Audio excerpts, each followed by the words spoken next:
So, I'm waiting for Shinam to also come online. She will be taking the session along with me today.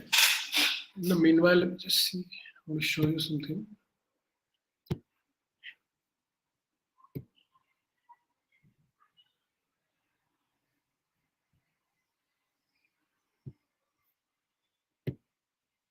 I hope you guys can see my Instagram account on your screen. So there are three live sessions I'm doing. So as you can see here, the first one is how to build a tech career in Web3. That's on 2nd September. How to build a finance career in DeFi and how to build a non-tech career in Web3. So you can share it with your friends also. And I think it'll be pretty useful for you guys to attend.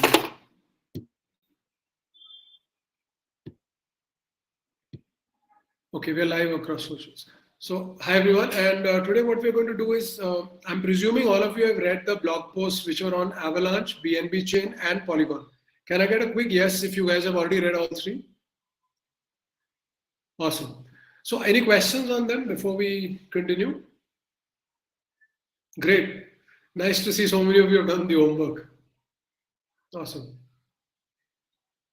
So any questions on these platforms?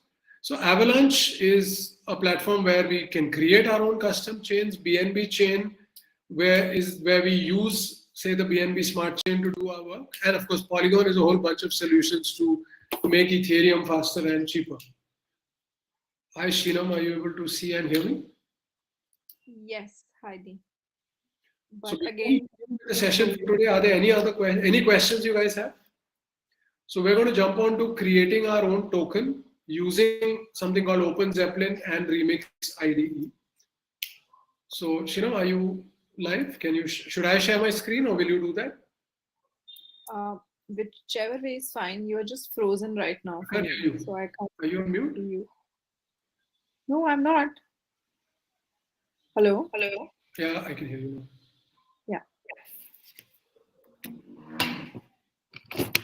Do you want me to share my screen?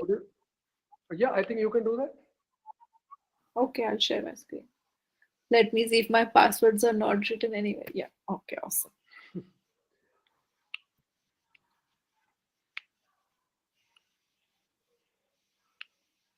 My internet quality is not great on that side. Let me switch my Can you see? video off. Yeah, I can see it. Awesome. I hope you guys can see Shinam's screen clearly. Shinam, can you just do a plus, control plus a couple of times? Yeah. Better? Awesome. Yeah, perfect. I hope it's clear to everyone. Okay, Shinam, you'd like to start? You want me to start? You can start with the basics. Yeah, you can start with the basics of contract and then I'll pick up and show the live. Sure.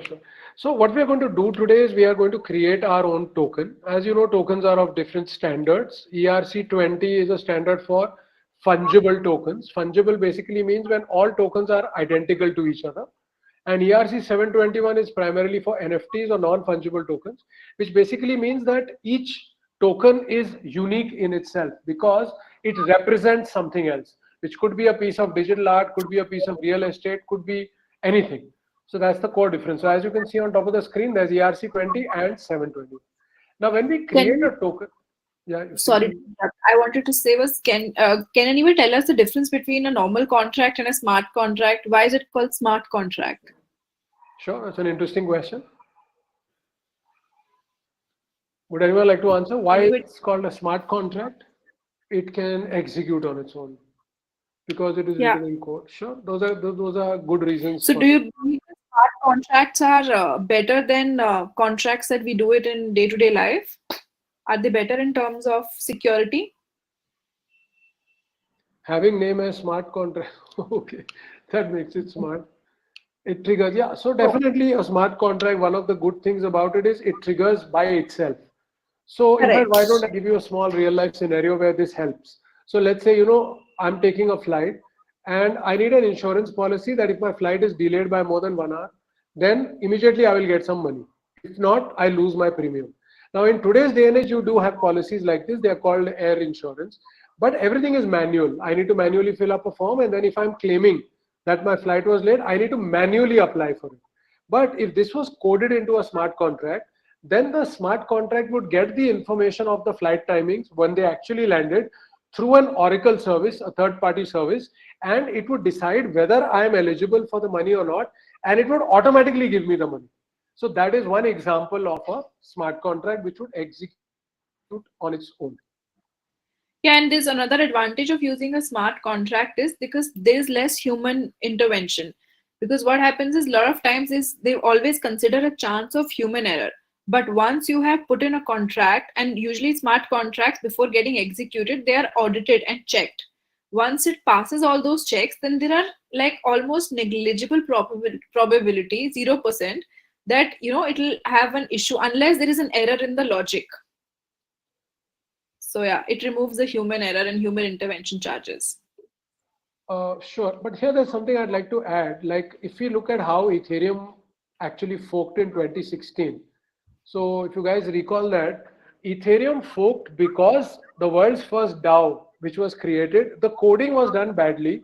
Somebody figured out a better way of how to hack it, and then they stole millions of dollars. And then to roll back that, they wanted to, change the process. And some people said, no, we cannot roll it back. Blockchains are supposed to be immutable. And because everyone didn't agree, all the miners did not agree, Ethereum broke into two: Ethereum Classic and Ethereum, the regular one, ETH and ETC. So what I want you to remember is that just because it is auto-executed and called smart contract doesn't mean it's better than a regular program. Ultimately, it's a bunch of code written by human beings, and errors are possible. And in fact, if an error is in a smart contract, it is much worse than an error in a regular piece of code. So that's something I always want you guys to remember. And in fact, that's the reason that we use OpenZeppelin, because they made a bunch of open source codes which we can use directly without having to create our own. So the chances of something going wrong are much, much lower. Abhishek's question is which Ethereum? Yeah. So there was one Ethereum, and then the guys who did not roll back are the original. That's called ETC or Ethereum Classic, which is much cheaper, by the way, in terms of the price of the crypto. ETH is the new one, which is much more expensive, and that's Vitalik's version. So the simplest way of remembering is Vitalik's version is the one that rolled back, and the classic version is the one that did not. Yeah. So Shinam, you'd like to continue? No, I just wanted to share one point in between, okay. so if you can start. Okay. So now that we've understood it, there's another thing that you must understand at this stage is what is an oracle. So I'm sure you've heard about it. An oracle is a third-party data provider, because what happens is blockchains don't know what's happening in the outside world. They only know what is happening in the state, which is the chain where the nodes are running, and it knows what's happening to the blocks and transactions in the blocks. But like I gave you the example of the company, insurance company doing this, how would the insurance contract, the smart contract, know what time the flight landed? So to bring this external data from the outer world here, we use an oracle. Chainlink is a project where a bunch of oracles are working together. So Chainlink is not a blockchain, it's not an oracle, it's a bunch of oracles. Then you have certain independent oracle providers, they bring in data. So when you bring data from outside into the blockchain, it is called an inbound oracle. When you take data from the blockchain, send it out, it's called outbound. And similarly, you can have software oracle and hardware oracle. So oracles are a very important part because they help make smart contracts even more useful. Any other questions? Okay. So now, Shino, how do you want to go? Do you want to explain now? Yeah. So earlier we used to use, hire a programmer, and he would probably write the smart contract in Solidity, since we're using it on Ethereum. So Solidity is the programming language, and we also use something called an IDE. In this case, we're using Remix. If you can see on the right hand side, it says open in Remix automatically. So when we come to the setting, everything is customizable. So if you can see the name, here you will write the name of the token. So give me some suggestion.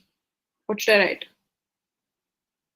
Should we make token D on your name? Hello? Hello? Why don't you put coder, C-O-D-E-R, since I think Keshav has also recommended that. I couldn't hear anyone. Sure. So I'll put coder.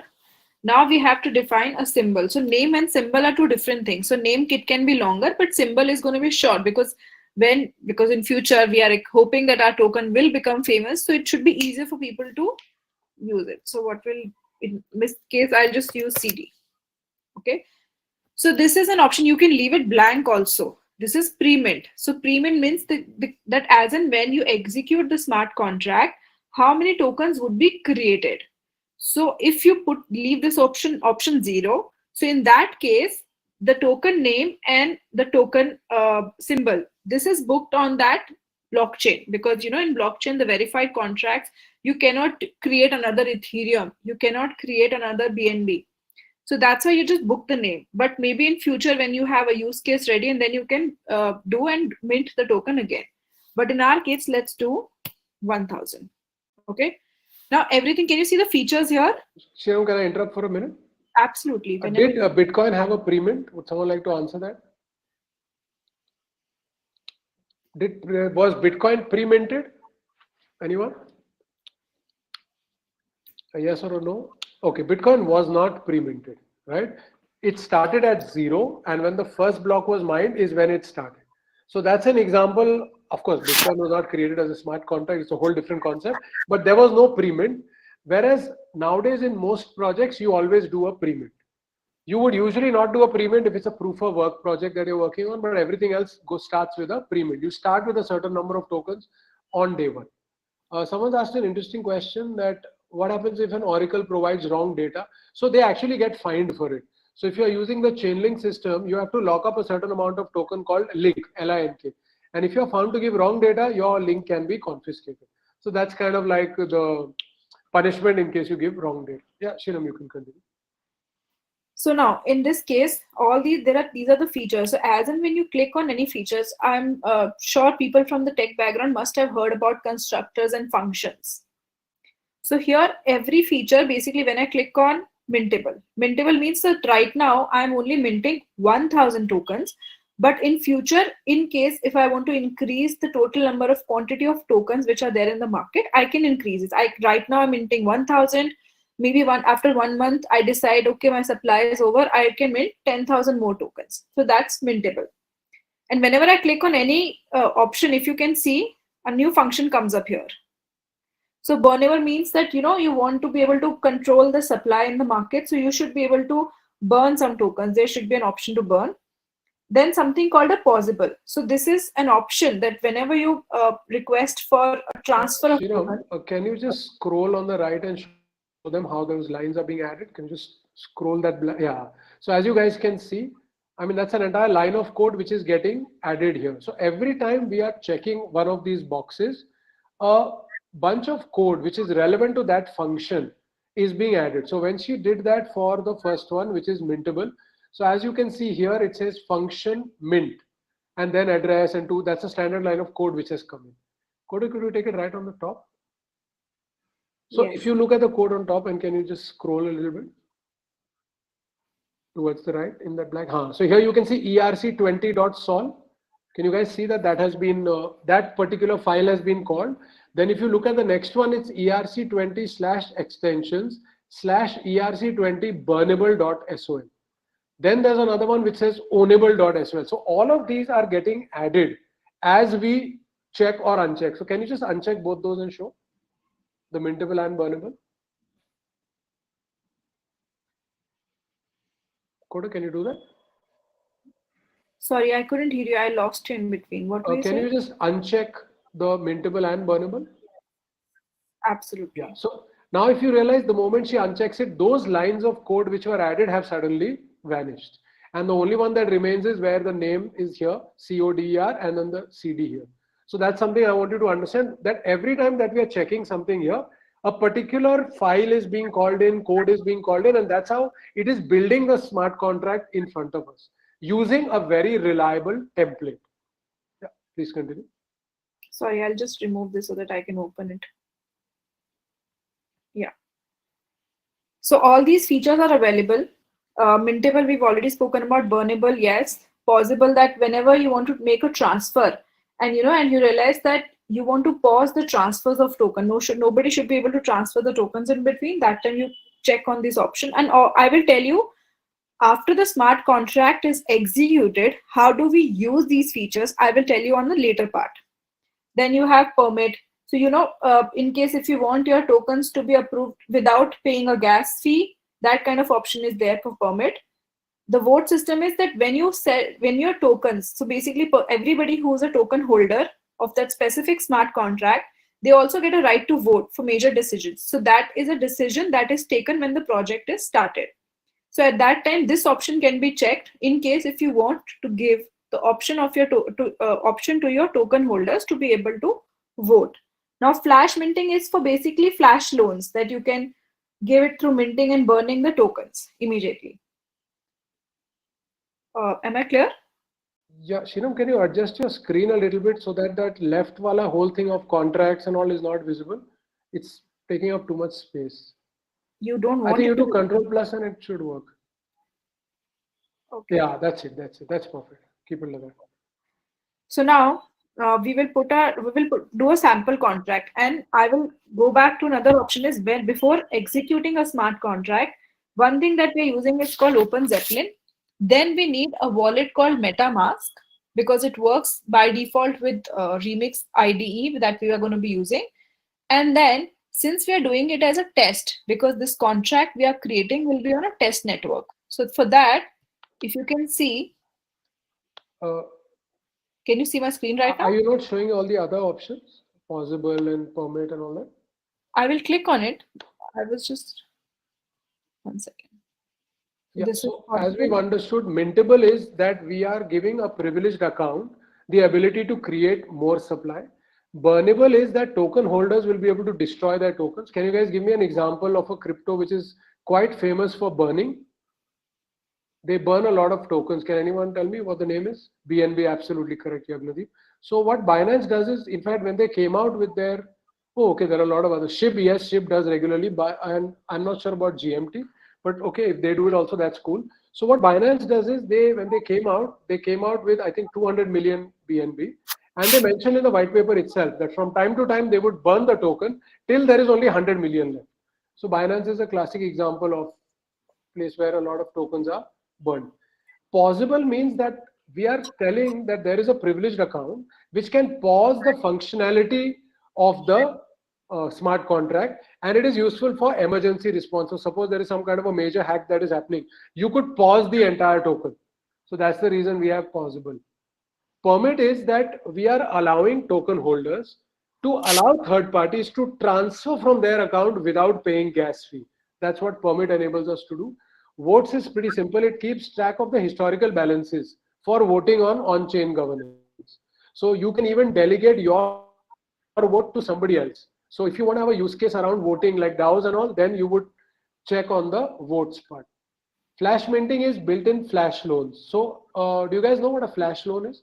It basically allows you to borrow without a collateral as long as you are repaying the money in the same transaction.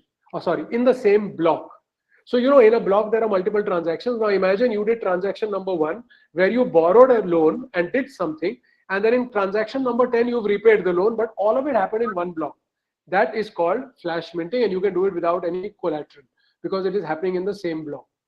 And then finally, we have this concept of snapshots, which basically means privileged accounts can store snapshots of balances, and later you can retrieve that. Again, that is for on-chain voting. But preferably for on-chain voting, you should use the votes option rather than the snapshot. And in case of any difficulty, you can just take the mouse over the question mark. It will also tell you, and you can read more about that option as well. Okay, someone's asked a question, what is the use of flash loan if it is happening in such a less step? So have you heard of the concept of arbitrage, where the rates of some particular, say, token or share are actually different on different exchanges?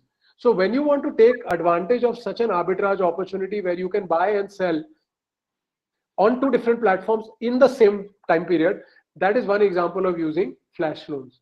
So it's like an arbitrage opportunity. Yeah. Okay. Then we have access control written below it. So In access control, you can see there is something called ownable. So a simple mechanism where a single account is authorized for all privileged action, and role is when flexible mechanism is used and different accounts can be given different roles.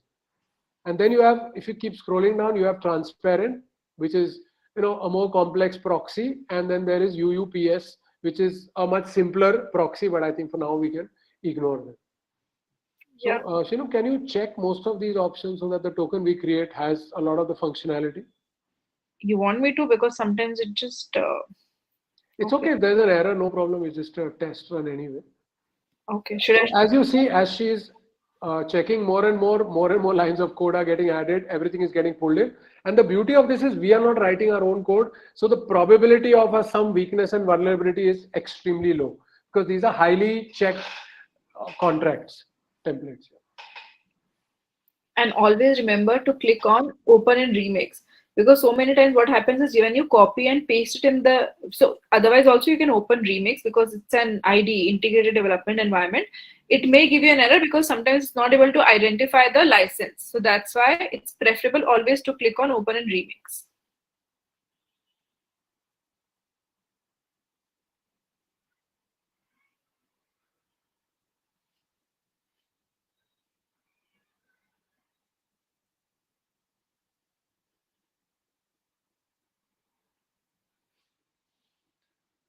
Can you see it? Hello? Hello? Yeah, it's visible. It's visible. Sorry. Yeah, so now one important thing that we have to do before compiling the smart contract is, can you check, can you see the Solidity version here? 0.8.4? Hello? Yes, we can actually see everyone types in here. So you're probably not looking at the chat. So don't worry, we can hear you. You can just move on. Okay, awesome. So from the drop down, we will select the same compiler version that we have a Solidity version, so which is 8.4. So we select 8.4. Yeah, that's a very important point. So if you select the wrong one, your contract is not going to go through. Yeah, it will give you errors because the thing is that if you're using an older version of compiler and the Solidity version is latest, then it will not be able to identify some functions and some syntax of the code. And any which ways, I believe coding is always logical, not related to syntax. So now it is compiled. Now we go on to the next page here. So now here we have to first choose an environment. So so can you see the options as of right now available? We are going to be using Metamask, so we'll use injected provider Metamask. All of these environments can be used, but again, there are different multiple combinations of along with that which wallet to use, which test network to use. So right now we're using injected provider Metamask. When you do it for the first time, it will ask you for a verification to add your account. Since I've already done it, so my MetaMask is already identified and it shows the balance as 4.17. Just so you know, this is not the real Ether. This is a test Ether. So as you guys may recall, we've covered the various test nets, and this is one of the test nets where we are implementing. So the ETH there is not the ETH with real world value, it's a test ETH. So you can get it for free.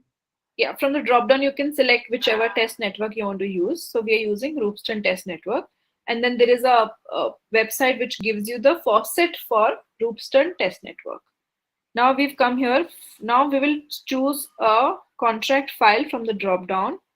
So we have to choose the file, this one, with the name. So whatever name that you mentioned, see if you can see there are a lot of options. A lot of times what happens is if you run only mintable.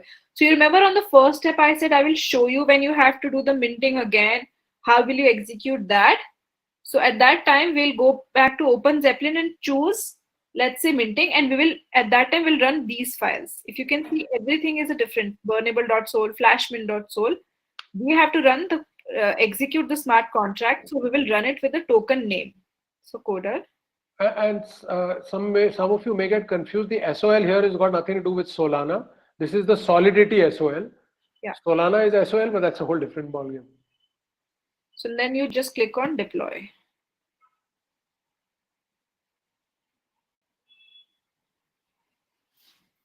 Now, when you click on deploy,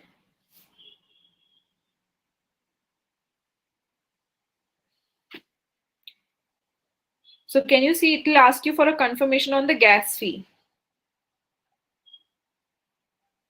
When you click on confirm, as and when it gets confirmed, you got the contract address, and also you can see the transaction has been executed. Yeah, can you just select that part so everyone can read it? At least they can see what you're talking about. This one? Yeah. Okay, sure. Yeah. So there, guys, if you can see at the bottom of the screen. Yeah, this one. Yeah. So there you can see, it'll show you, I mean, it shows you the progress, and now we have deployed our token. Now, the only difference between what we have done here and in a real world scenario is that in the real world scenario, you would have done this on ETH, as in on the actual Ethereum mainnet, and you would have paid real transaction fee. We've done it on a testnet, but other than that, it's identical. That's just how the whole system works.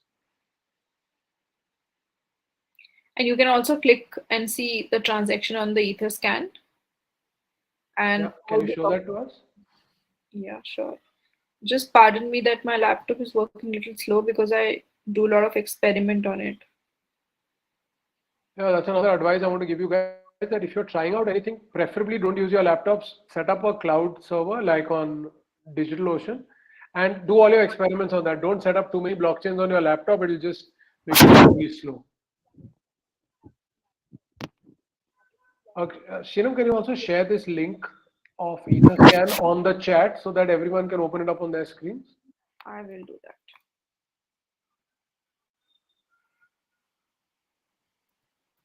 A lot of blockchains don't allow you to use a cloud network. With some networks, you have to use a local computer. So that's why. So can you guys open up the link that she's just posted? So that's a link on the Scan of constant test network. Can you make it a little bigger? Control plus plus. Absolutely. Better? Yeah, perfect. So as you guys can see in red, it's written that this is a Ropsten testnet transaction. So that's a warning right up front. That is not a mainnet thing. Now below that, we have the hash in which this transaction went through. The status is successful. The block number in which our token is gone, that has also come in. Next to it, it shows 6 block confirmations have happened after we created. The timestamp is there. The from, that is Shinam's address. Yes. Yeah. And I guess more or less that's about it. And there, how many tokens did you create? You created 1,000? Yeah. Okay, awesome. And there you can see the value is 0 because obviously there is no real world value attached to this token. The transaction fee you can see below that. So because it is not the real Ether, it is $0, but otherwise it's 0.1, which is expensive. And then there is of course the gas fee at the bottom. So this kind of shows us that our token has been created. Now you will not be able to create a token with the same abbreviation. So that CD you will not be able to use again on Ropsten network. On another blockchain, you could do that, or another chain. So even EVM chains, there are multiple. So you could create a token on Ethereum, which is actually booked by somebody else on Binance. So you have to be very careful when you're buying and selling tokens that you are sure it is on the right blockchain and the right code. So you can actually create a BTC on Binance chain, and someone may actually end up believing that that is the real Bitcoin.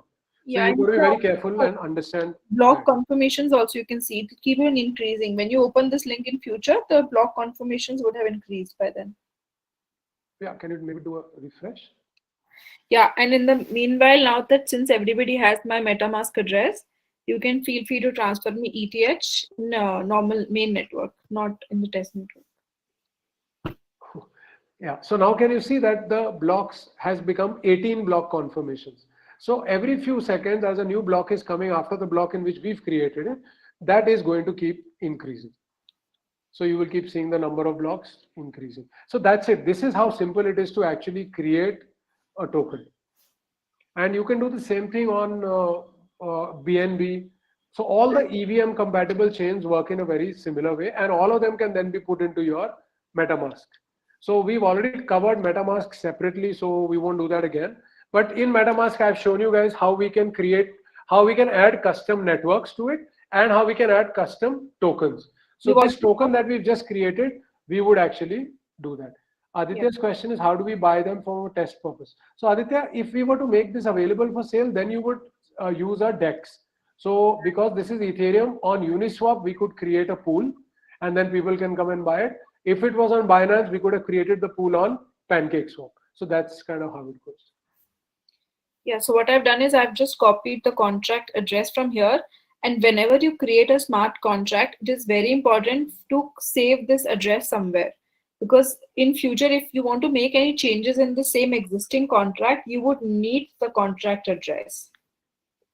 Someone's asked a question about the same block for flash loans. So when you're using flash loans, either you're going to write your own code, which is a little complex, or there are separate UIs that you could use for it. In that, all these configurations are set. So I've just pasted the contract address. Automatically, it has shown me the symbol and the decimal. And I'll just click on add token. So if you can see the quantity 1000 CD, and I'll just click on import. Now, if I go on main account, it will show me I have these tokens. Can you see?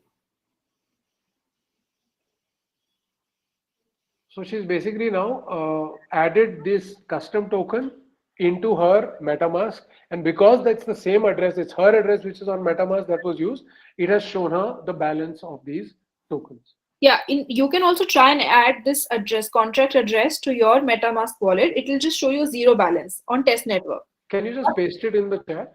Yeah, I'll do that.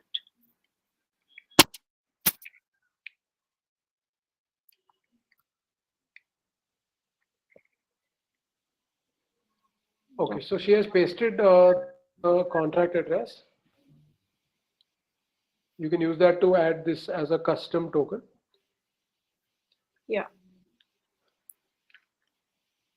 Any questions? The recap of Zeppelin.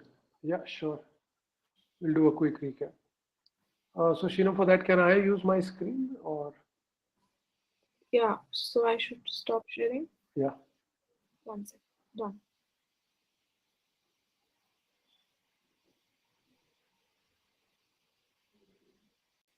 Okay. I hope you guys can see my screen clearly. Yes. Keshav's question is, can we use the same tool to create tokens over Binance and Polygon? Yes. Yes, we can. Yes. And also NFTs, yes. Yeah, NFTs is here. So if you look at my screen, can you see on the extreme left, it is ERC20 and next to it is 721. Now I've clicked on that, and can you see that suddenly something new has come which was not there earlier, which is called base URI. So this will be concatenated with the token IDs, because now we are talking about an NFT. So an NFT has to correspond to something else. And that is where we attach some kind of a link to it. And that is what the base URI. So if you keep looking at my screen, when I click on ERC20, the option here is of pre-minting, and there is no option for the URI. But when I do 721, it's base URI, and I can enter I'm entering a URL here. So as you can see in the code, it has put that URL here. So that's one of the primary differences between creating NFTs and fungible tokens. Someone has asked, why will the system get slow while creating tokens? I think you're talking about Sheenam's laptop. Her laptop is generally become very slow, so her browser and everything is slow. It's got nothing to do with the token. Yeah, because I use my laptops to install multiple blockchains, so that's why. So it's not that creating this token puts a lot of load, because it's just running in your browser. So now if you can see, when we scroll down, a few additional features come in here, like this URI storage, which comes into the picture. So NFT is, I mean, the basic difference between an NFT and this would be the fact that in an NFT, there's an external URL which is always referred to, which is going to be a part of it, because that is where that document or digital art would be stored. Going back to ERC20, we enter a name here, we enter a symbol, we decide a pre-mint if we want, and then whichever features are relevant to us, we check those features, and we can put a security contact email here if you want, and that's it. You just click a few buttons and it's created. It's extremely simple. Yeah, someone's asking about governance. So here you can do, yeah, when you're talking about, you know, in DAOs and in different ways. So when we want to set up voting, so here we can say, okay, the voting delay.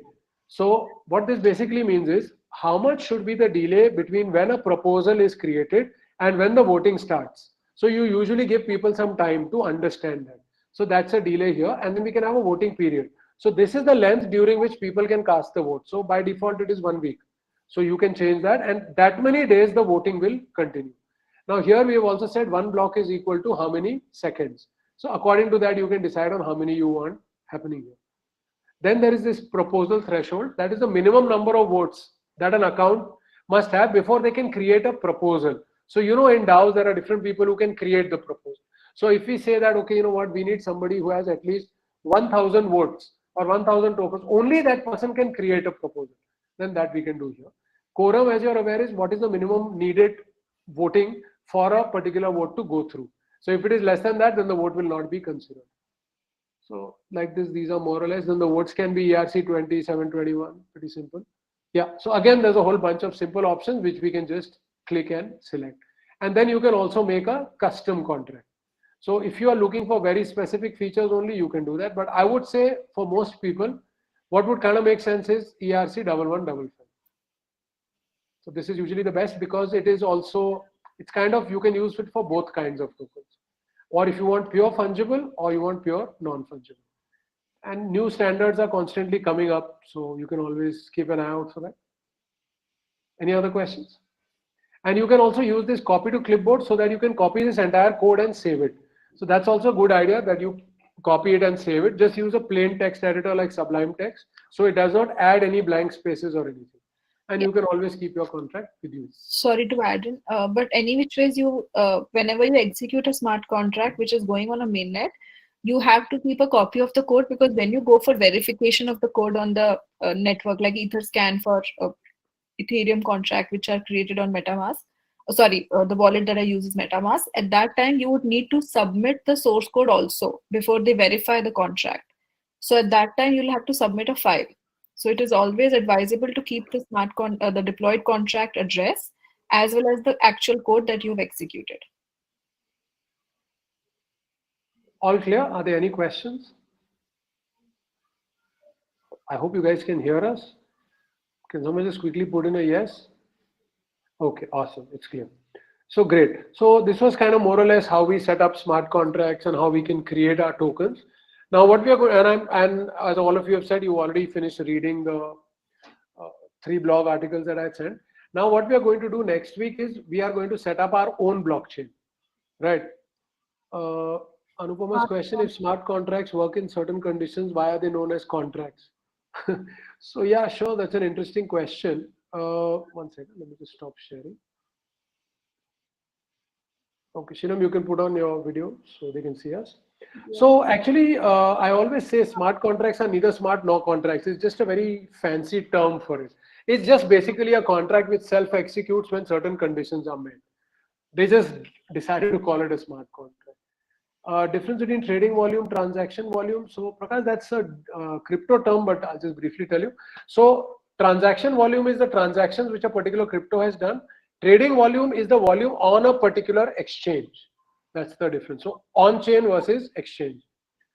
After creating a token like 1000 CD, can you show how we mint more tokens? Will you be able to show that? Yeah, 1 second. I will. Okay, so you can just set that up and then you can share your screen. Till then, I'll answer the other question.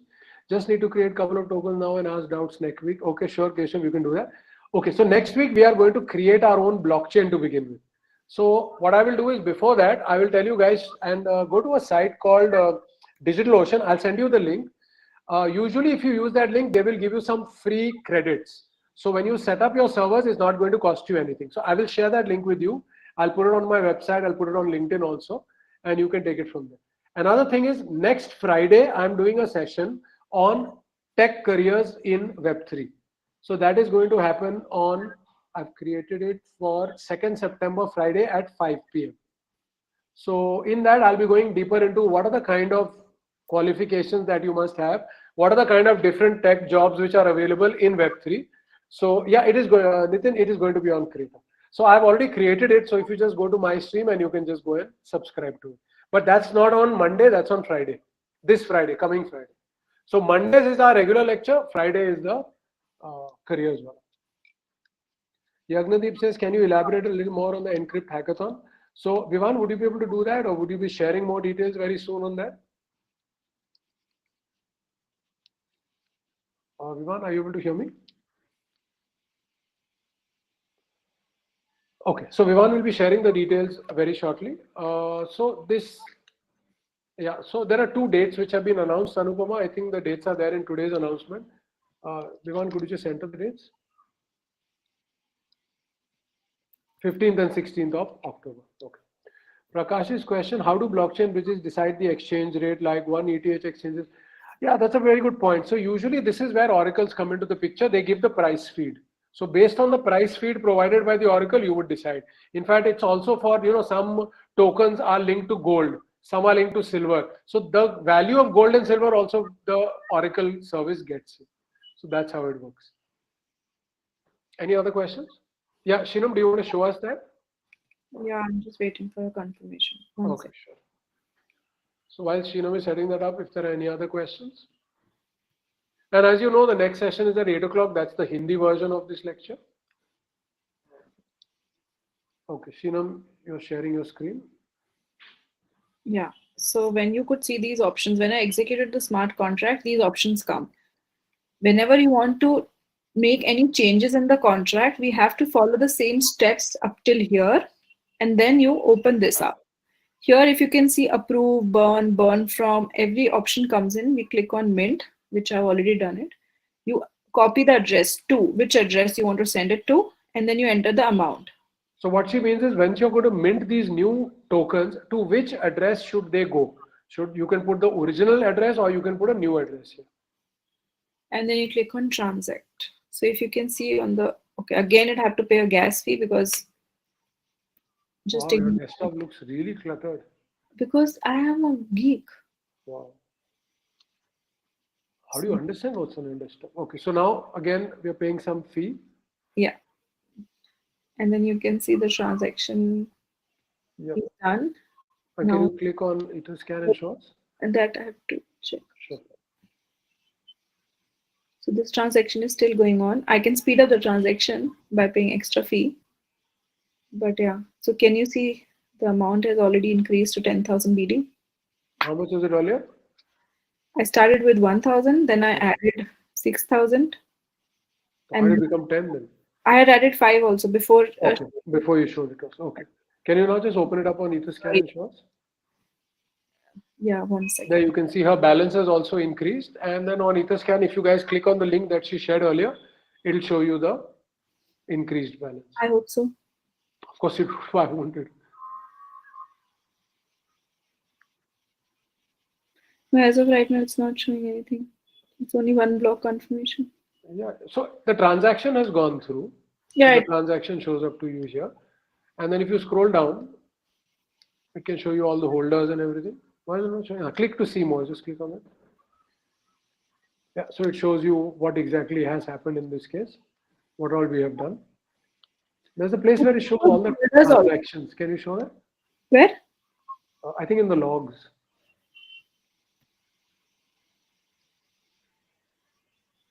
No, try the state. No, it shows the holder also. The token. Yeah, I'm wondering where the holders have gone. Wait, well, I know how to see that. Wait. Then I click on the contract address.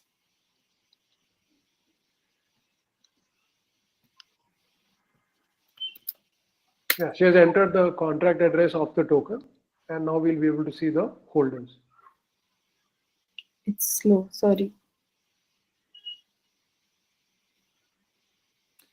The creator. See, can you see? Yeah. So there you can see now what all transactions have happened and in which block they have happened. And you can see the method also that is used. So the first one is where she created and then she has minted 2 further these things. So you can see that. So we created this original thing 18 minutes ago. 2 minutes ago we did a first mint, and then 1 minute ago we did an other mint. Is that clear?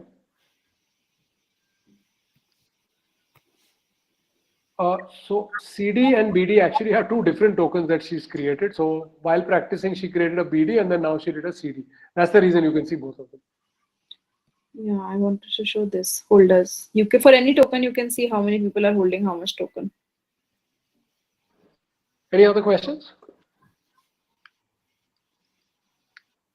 Okay, I'm guessing there are no other questions. So in that case, I'll see you guys on Friday where we'll meet for the career session, and then next Monday where we are going to create our own blockchains.